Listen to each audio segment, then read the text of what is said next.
Hello everyone, it is Jojo and welcome back to another video. Today we're going to have a quick one looking at a dev post from a little while ago today, talking about the first look at unique item recovery. So things like subscriber gear or purchased items from the pledge store like armor and weapons and stuff. Previously you have had a not so good time trying to keep it because if you equip it and use it and you die, it's just gone until the next patch. So there's a new post about their tier 0 through tier 2 implementations of the item recovery system. So we're going to take a quick look at this today and briefly discuss what this means for the game going forward. So sit back and relax and let's go through it. Okay, so here we are in Spectrum. This post was put up a couple of hours ago by Xylo. Let's go ahead and take a look at this. So this is Alpha 4.1, first look at item recovery. So sounds like this is going to be something that is coming as part of 4.1, which I'm assuming will probably be in the next maybe month or so. So let's go ahead and we won't probably read the entire thing, but we'll go through it a little bit. So we got, hello everyone. As we prepare for the Evocati test phase of our upcoming Alpha 4.1 patch, we'd like to introduce the iterative release plan for item recovery, a long-awaited system that gives players more control over reclaiming their valuable gear after death. At CitizenCon 2954, we shared our long-term design for crafting, insurance, and item/ship recovery. If you need a refresher, there's some links to those presentations that are on this Spectrum post, which I'll link to the Spectrum post in the video description. Alright, so today we wanted to provide a more detailed breakdown of some of the iterative releases that will start to bring these plans to life. The initial Tier 0 rollout will be fairly basic compared to the full system, but it marks a crucial first step. As we shared at CitizenCon, the complete item recovery system will be far more robust and nuanced, making gear management a core gameplay element. You'll be able to secure the items that matter most, while still allowing room for piracy and emergent gameplay. So the big thing here is the first Tier 0 implementation. So let's go through this. With the initial rollout of item recovery in Alpha 4.1, internally referred to as Tier 0, you will respawn with the exact gear you had equipped at the time of death. Emphasis on the term equipped, as this is different than what you may have had in your inventory. This includes equipped weapons, armor, magazines, and med pens, ensuring that your core loadout is retained. However, items stored in your inventory, such as your backpack or other containers, will remain on your corpse, making them available for looting or retrieval. So that's big, so you can get your gear back, but you don't automatically get all the stuff you had back, so that's pretty good. While equipped items will also remain on your corpse too, they will not be interactable, preventing item duplication, while still preserving the visual state of your character at the time of death. This approach helps mitigate item duplication issues in the initial implementation, while laying the groundwork for future expansions of the system in Tier 1 and Tier 2, which you can read more about below. So that's good, because that was the first thought that I had when I was like, oh, so if you die, your gear will still be on your body and you spawn with it again, so then you can just go loot it off of your body again and dupe it essentially. But assuming what they're saying here works, then you'll just be able to get the items out of your backpack and you can't loot gear that's on your body. So that's kind of nice. Important notes.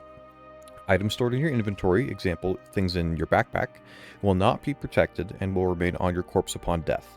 Available to be looted/stolen by other players or retrieved by you. Items like magazines and med pens that you have equipped can still be looted from your corpse.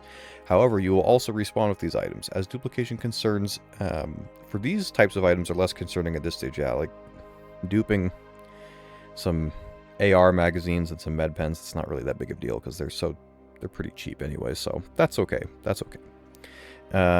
Tier 0 item recovery applies to all forms of respawning, whether in a medbed, on a ship, or at your assigned landing zone.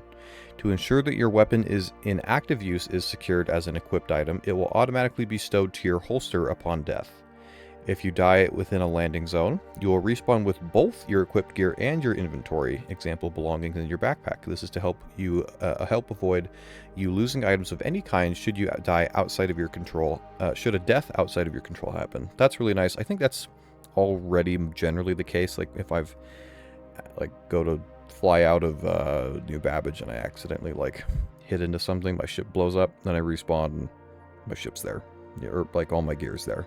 That I had. So that's kind of nice that they're keeping that.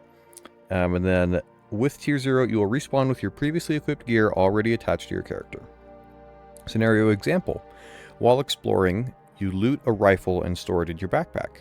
If you die, That rifle will remain on your corpse, available for others to loot or for you to revisit your corpse and retrieve. However, the original rifle you had equipped to your character in hand or holstered at the time of death will be secured and respawn with you.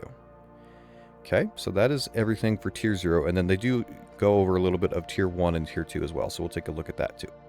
Okay, now let's take a quick look at Tier 1 and Tier 2. So while Tier 0 lays the groundwork and provides some assurance that your equipped items are not lost, we are already actively developing Tier 1 and Tier 2 implementations, so that's an interesting thing to note.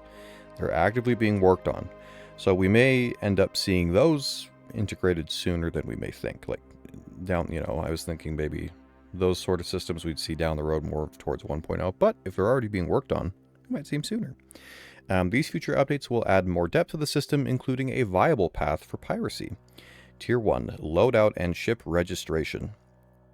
I think this may also start treading into the insurance side of things as well, but we'll see as we go on here.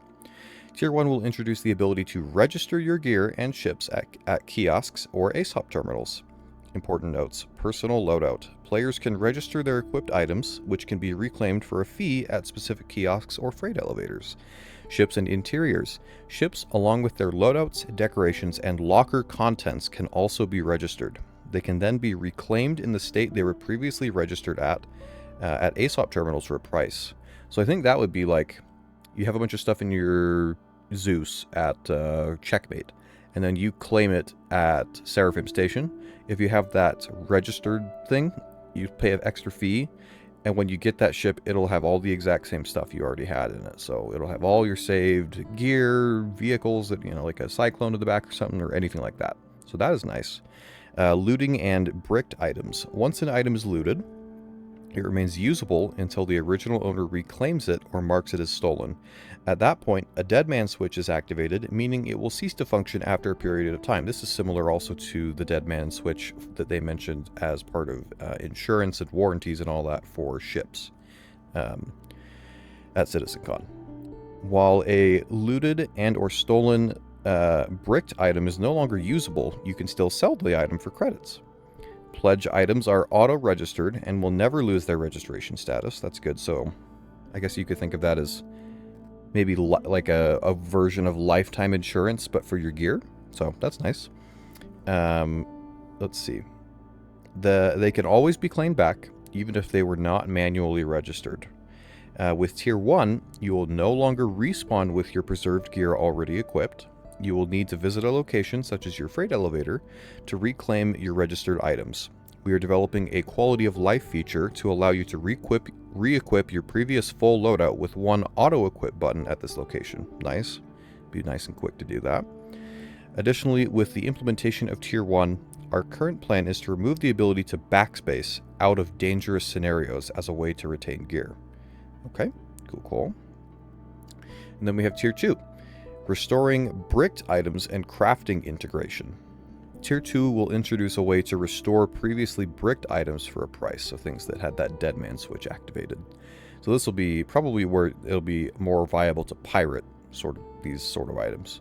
Important notes: looting and bricked items. Once an item is looted, you will have the option to sell it, dismantle it for crafting materials, or restore it, with the potential cost of crafting materials and credits to make it your own. This system creates a viable path for piracy, allowing you to claim another player's belongings if you take the necessary steps to legitimize ownership. If an item had a cosmetic applied, restoring it will remove the cosmetic in the process. The introduction of item recovery is a significant step toward making gear persistence more meaningful while maintaining the risk-reward balance of looting. Tier 0 in Alpha 4.1 is just the beginning, and as we further integrate into the broader crafting and insurance systems, we'll be actively refining and updating with the help of your feedback throughout the PTU process and beyond. So, that is about that for this post. Again, this pretty big information drop, which is really nice to see. Really nice to see them actually thoroughly explaining everything. Very detailed. I think it makes sense. Everything I've read, I like. I'm totally okay with. I'm not seeing really any glaring issues for like duping or things like that. It seems like they've taken pretty good consideration into that. So yeah, it seems like it'll be a really good system as they work on this, and hopefully the Tier 0 implementation will be really helpful once they get that into 4.1. So that is all for this dev post and all for this video. But if you liked it, enjoyed it, make sure to leave a like and subscribe so you can be notified of new videos when they go live. Tomorrow we are going to be getting the monthly report for February, and I'm going to make sure to make a video on that as soon as we get that, to see what we found out, what was worked on, gameplay, ships, all sorts of things. So if you're interested in that, make sure to like and subscribe, and I will see you in the next one.